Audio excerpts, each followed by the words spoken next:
Hey guys, what's up? It's once again mp4podcast.com, and this video is going to be toward people who like podcasts and people who want to promote their podcast. So listen up, guys. Right here I have my HT Droid Incredible. Pretty good device. However, it's kind of lacking from the iPhone, where the iPhone has iTunes built in, which makes podcasting really easy to get. Download podcasts right through iTunes. It's probably the best thing that was ever developed for podcasts. However, on Android, you guys do not have something like iTunes. However, there are free applications such as RSS Daemon, which I really like a lot. And here's another one, Beyond Pod. Now, I'm using the free version of Beyond Pod. There's also a paid version. There's another application called, I think, Dog Podcaster or something like that. Great application, but it's $7. So far, I'm pretty happy with these two. So let me tell you why you want to promote your podcast for Android or even Windows 7 phone. You have to be everywhere on a podcast, okay? You have to be on iTunes, okay? You have to make sure if somebody has an Android phone, that somebody can get your podcast on an Android phone. You even have to make sure that somebody can get your podcast on a Windows 7 phone. Now, granted, I don't have a Windows 7 phone because I bought my Androids on Craigslist and I can't find a Windows 7 phone. But people are buying them. So what you have to do is get off your ass and submit your RSS feed to Zune Marketplace or whatever it's called, the Microsoft thing. Put it there, okay? Put it, get it, there's companies that even do Android podcast applications and they make for iTunes. Look into that. All right, there's What the Fuck, WTF has one of those podcasts, the Paranormal Podcast. They have a app like that. If you want, it's the same application, WTF, What the Fuck. It's the same one as a Paranormal. The guys over at Paranormal, they charge $1.99, where Mark doesn't. But you have to have your content everywhere. Let me give you an example. Maybe somebody doesn't like their iPhone anymore and they want to go to Android. But once they go to Android, it's going to become, if they try and do the browser to download your podcast, that's going to be a pain in the ass. And then eventually they go like, screw it, I don't feel like doing it. So you have to educate them about applications, okay? Maybe somebody doesn't like Android anymore, all right? So what do you got to do? You got to say, hey, start up iTunes and then click more or whatever. There's like a tab down here. And then you have to go into a second page to find podcasting. A lot of people wouldn't even think about that probably. So even iTunes has their problems with podcasting a little bit. I think it should have been in the first page when you open it up, but it's like secondary because iTunes doesn't make any money on podcasts. So I know people who have podcasts that don't even have a direct download link on their website. Maybe somebody has like an off-brand MP3 player or something else. They maybe they want to download your podcast and the MP3 and transfer it over USB. Not everybody wants to install iTunes on their computer. So what I'm saying is you have to make sure you get your podcast everywhere. Don't be ignorant. Don't be stupid because maybe you're an iPhone fanboy or you're an Android fanboy or you think Windows 7 is stupid. You put your content everywhere. You put a direct download link on your website, okay? You put a Flash player on your website, okay? Maybe somebody doesn't even want to bother download it. They just want to stream it, all right? Better yet, if you have an account, put it on YouTube, all right? Put a picture there. Maybe some people will stream it at their job or something, or whatever, when they're doing something else in the house, or they get a browser open. Catch them there, all right? Make sure that the RSS feeds work with these Android apps, okay? Put it on the Zune Marketplace. I can't stress it enough because there's some podcasts I really like, and I see people making mistakes. The number one rule when you're a podcaster, all you have to do is think, on this device, can somebody get my content? Can they get it on an Android? Can they get it on a Windows 7 phone? Can they get it on an iPhone? Can they get it on a Nokia phone? I don't know too much about Nokia. Nokia is not too big over here in the U.S. I mean, I think they're bigger with their cheaper phones, but their high-end phones, they're in Europe, so forgive me about that. You know, so maybe there's something about Nokia you have to know about. You know, what I would recommend a little bit is maybe checking out some of the big companies that do podcasting and see what they're also doing. Keep your nose on it, all right, guys?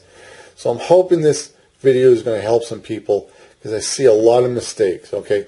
And another mistake I want to talk about is that some people, you know, I'm going to be honest, you guys know I haven't been updating my website. I'm going to try to get into that quite soon, but my website is hosted by Squarespace.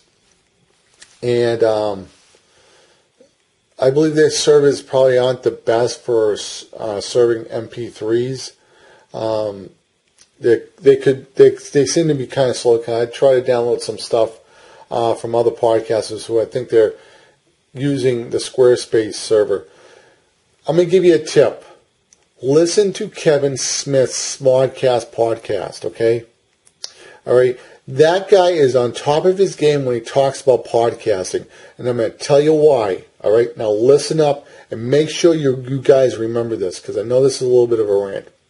Kevin Smith is probably one of the smartest guys when it comes to podcasting. He has an app. He has a company working on an app where his podcast company is going to do 4 hours of morning radio. This man is going after Howard Stern. I know there's like an argument of some problems with Howard Stern. I don't mean it in that way. I just mean that Howard Stern is the king of media, and he's probably the greatest morning DJ in the world. All right, but Howard Stern is kind of like tied up into that Sirius contract, XM thing, or whatever. It's merged now, whatever. All right. Kevin Smith has an application that is going to be available for Android, BlackBerry, and iPhone. All you do is start up the application, and you're listening to the radio. It's going to stream over 3G or 4G. All right. So if you want to listen to Kevin Smith at 8 o'clock in the morning, you can. You guys have to look into those things. Also, I want to say about Kevin Smith, I think he uses LipSync as his main server, the server's MP3s. Excellent servers. I mean, this guy does a 2-hour podcast, and I download his podcast sometimes like in 3 minutes, 2 minutes. Blazing speed. Do not make people wait for your podcast. It's the most dangerous thing people do. They're going to be like, fuck it, I don't care. I'll find something else on iTunes. I don't have time to wait 15 minutes or half an hour because I'm using shitty servers. If that's happening, there's a million other podcasts I can grab. All right, so it's an issue with a lot of podcasts I listen to. But I'm going to tell you guys, if you guys want to learn something, listen to Kevin Smith to see what he's doing on his website. What his marketing things. I'm not saying you have to like his podcast or anything. I'm just saying the guy knows how to run his company. So I know this is a little bit of a rant, and I know it's a little bit of an off topic, but it's real important if you guys want to do this, or if you guys want to listen to podcasts. Email people that you listen to. Tell them about these applications. If there's a podcaster you like, tell them about RSS Demon. Beyond Pod. Educate people. Send them an email or whatever. Post if they have a message board. Post it on their message board. Maybe they're not thinking. Maybe they'll mention it in another episode. But one of the reasons I'm actually talking about this. This is going to be the last thing I say about this.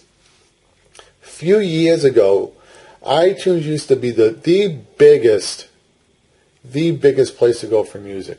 You know where the biggest place to go for music now is? YouTube. You know why? Because kids can download for free. It's the most easiest website. You just start it up, you click play, and it goes. With iTunes podcasting, back in the day, one of the reasons people left it is because on iTunes, you actually had to download if it was a video, sometimes like 300-400 megs for a show, 500 megs. I don't want to download that much crap. it might take me whatever. But iTunes is iTunes, on the iPhone can stream, Apple TV can stream. So they got around that, but it's, damage is already done. People are on YouTube. So if you don't have a YouTube account that has unlimited time limit, start making small videos. Start making small videos or whatever. Put clips up of your show or whatever. And in about maybe 3 to 4 months, YouTube will see, okay, you haven't violated any copyright rules or anything like that. And they will open up your account to unlimited. Now, I want to be very clear when I say this. Do not, under any circumstances, upload anything illegal. You get one strike in your account, they put you back to 15-minute videos. I'm telling you, it's very valuable to own a YouTube account that has unlimited uploads. Because sometimes, I'm very happy and very fortunate that I have an account that's no limit. And I'm not a YouTube partner. But if I want to go over, upload something for 20 minutes, half an hour, I can. I don't have to worry about it. I do like to keep my videos somewhat within the 10-minute mark. Sometimes it goes 15. You guys know I like to show my games off a lot. However, it is very important that you guys understand that, if you're doing a podcast, especially audio, you have to educate people.